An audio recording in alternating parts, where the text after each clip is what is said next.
Hello everyone, welcome back to C Programming. I am Professor Amit Jadhav and today we are going to learn about the data types in C. Before that, we quick revise the last lecture. So in last lecture we had seen difference between C program and Python that we have discussed. Then we learn what is variable, how to define a variable, how to initialize a value to the variable. Then we have seen some rules to define a variable, what are the valid variables and invalid variables. So there are some rules for it.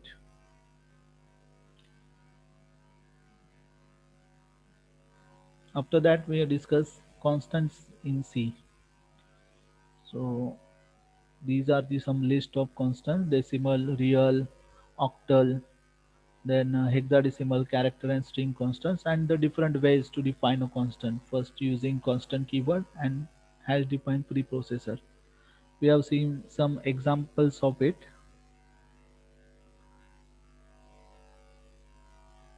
Yes, then next point is data types in C.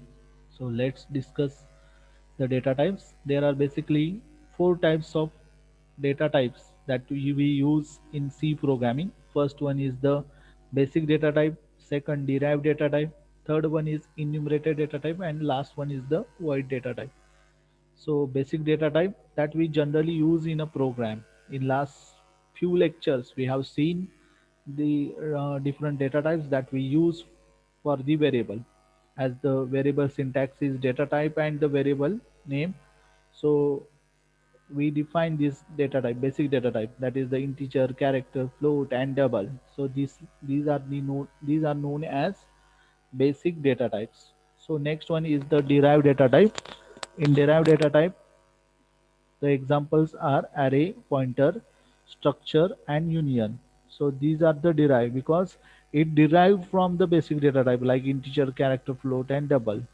So this is the extended version of basic data type, okay, and known it as a derived data type. Next one is the enumeration. Enumeration is the collection of different data type and it is known with name enum.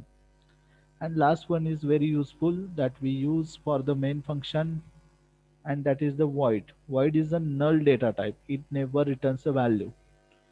Okay, so these are the some data types in C.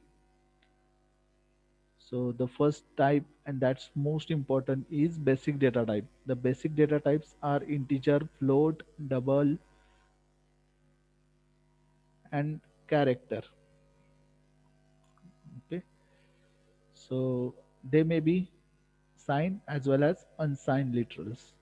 The memory size of the basic data types may change according to 32 or 64-bit operating system. So the memory size is different as whatever the type of operating system you use. For example, if you are using Microsoft Windows 32-bit, then its size range is different. And if you are using 64-bit, then the size of data type is different. So this table is according to 32-bit architecture. So the first one is the characters memory size. It requires 1 byte memory size. So before starting the byte and bit, let's understand its data measurement. So here it's a data measurement chart. In that, first one is the bit. Bit required single digit, either it's 0 or 1. Then next one is the byte. 8 bits make a 1 byte. Then KB, that is kilobyte. 1024 bytes make 1 KB. Then megabyte. 1024 kilobytes make 1 megabyte. Then gigabyte. 1024 megabyte make 1 gigabyte. Then terabyte. 1024 gigabyte make 1 terabyte. Then petabyte. 1024 terabyte make 1 petabyte. And last one is the exabyte. 1024 petabyte create 1 exabyte. So up to TB we know in our laptop we use 500 TB or 1 TB or 200 TB hard disk space. Okay, after that peta will introduce. So characteristic one byte, that means 8 bit can be stored here, and its range is minus 128 to 127. There are two types. One is signed and unsigned. So signed, it will take 1 byte memory size, and its range is minus 128 to 127. And for unsigned, its range is 0 to 255. So next one is the short memory size 2 byte, and range is minus 32,768 to 32,767. And there are two types of short data types. One is the signed short and second one is unsigned short. Both require memory size 2 bytes. Unsigned short's range is 0 to 65,535. Next one is integer. It also required the memory size 2 byte, but its range is starting from minus 32,768 to 32,767. Again, it's a signed or unsigned integer. Signed integer range is same. It takes 2 bytes, and for unsigned, the range is 0 to 65,535. Then short integer, signed short integer and unsigned short integer. It takes 2 byte, and its range is for sign, its range is minus 32,768 to 32,767. And for unsigned short integer, its range is 0 to 65,535. Then we take long integer. In that we have signed long integer and unsigned long integer. It's occupy the space 4 bytes respectively, and its range is very long, that is minus 2147 483 to 2147 483 647. It's same for signed integer, and for unsigned long integer it's a 0 to 4294 967 295.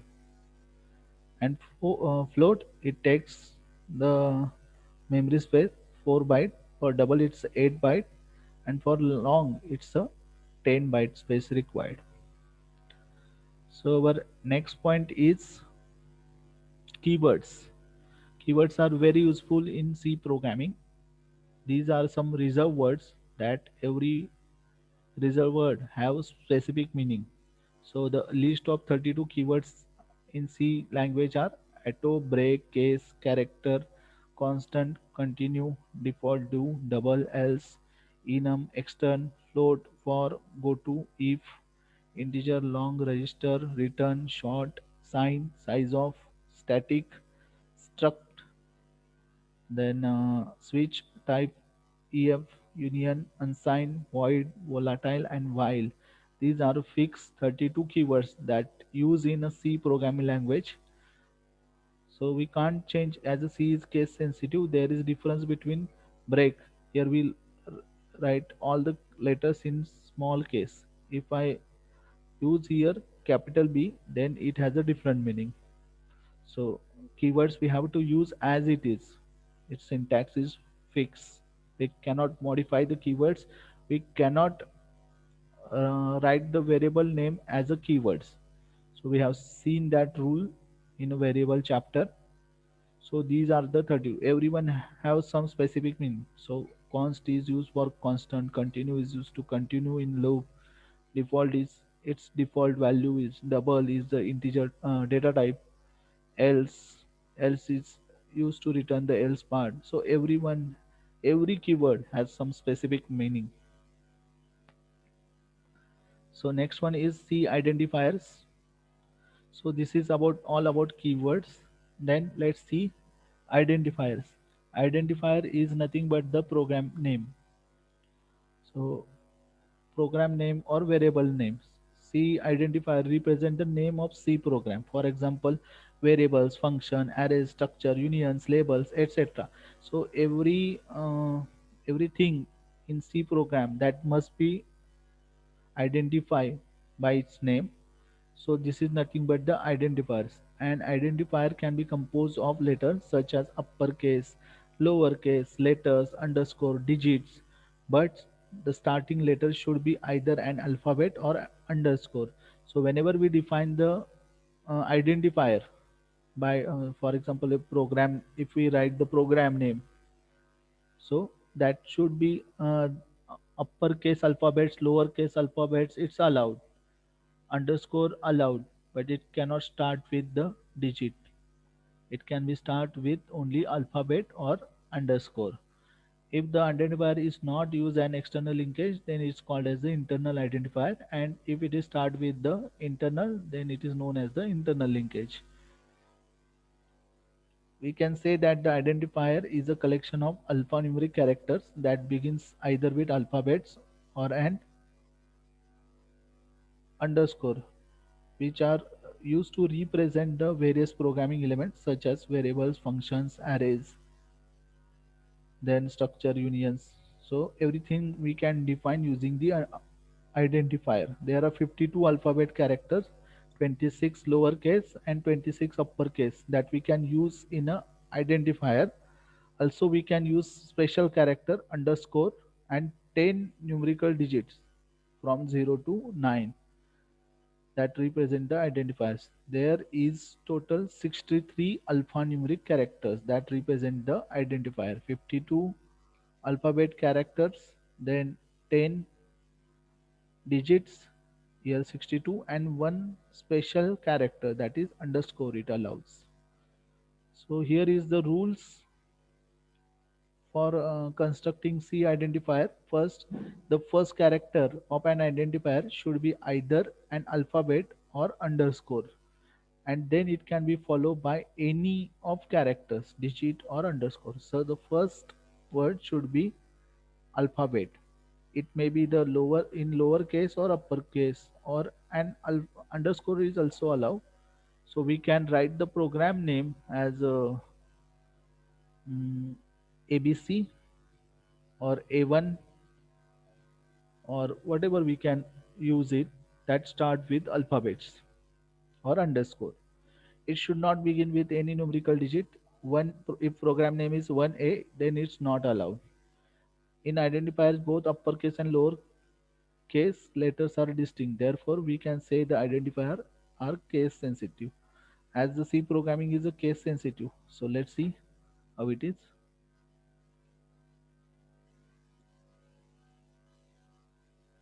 Just wait.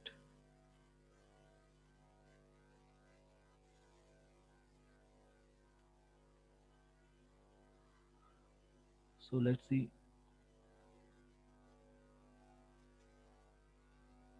Here we find the difference. So if I want to write hash include, or just I write here void main. So void is a data type. Suppose I write here V capital, then it makes a difference, and its color is green only. And as it is a keyword, if I write as it is void, then that means in all the letters in small cases, it consider it as a keyword. And if I make one change, if I change its first character in uppercase, then it's not allowed. Okay, so it gives an error. It differentiate between capital and small one. So this is, as the C programming is a case sensitive. Okay, next one, commas or blank space cannot be allowed to define, cannot be allowed, cannot be specified within an identifier. So it does not take any special character. Blank space is also considered as a character. Comma is special character. So it does not allow, only underscore it allows. So comma or blank space cannot be allowed. keywords cannot be represented as the identifier, so we cannot give the program name as a void, if, while. So the 32 keywords we can't use as the program name, variable name, array name. Okay. The length of identifier should not more than 31 characters. So the program title or program name is up to 31 character. We cannot use more than characters for an identifier. Variable name almost 31 character.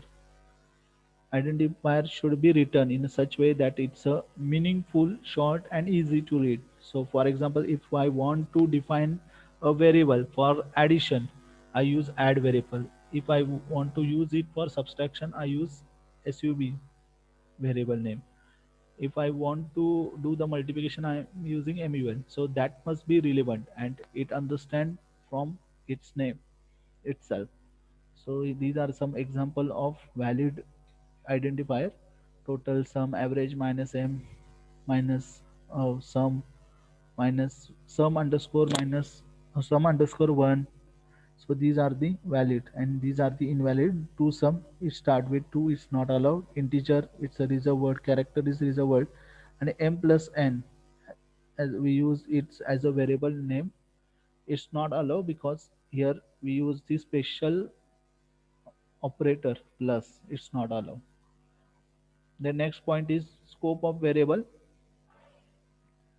There are two types of variable scope. First one is the local and global. So local variable, the scope of local variable is remain to that particular function. So this we discuss function we discuss in later chapter. Just now here we define the variable and its value remain in that particular first function. And if we define outside the function, then we can call it as a global variable.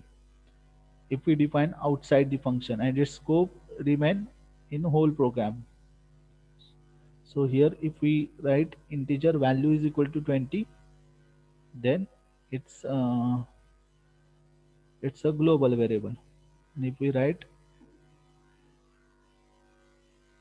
here, then it's a local variable. So to understand the difference between local and global, local variables define in the particular function and the global variables define outside the function. Let's see a simple example I have already created here. So in this program, we define the here a global variable a. Global variable, that is the outside the function. So it's known as a global variable. And here we define the variable a inside the display function. So this is the function that we're going to discuss in a function chapter. Just consider here it's a block of program. So here we define the integer variable a, and it is called as a local variable. Its scope is remain in this block only. Okay. So after that I assign some value to it, a is equal to 25, and I print the value of local variable a is, and here we print the value. After that we write the main method and we change its value with 50. So here the value of a is 25 and it will print values of a is 25. Now I change its value with 50 and again I print the value. So let's see the output. So here first we get the value of a is 25 and then we get the value is 50. So if you are not defining here,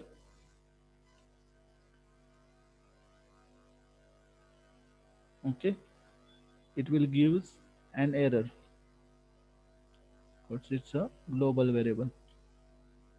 Okay, so its scope we can use anywhere in a program.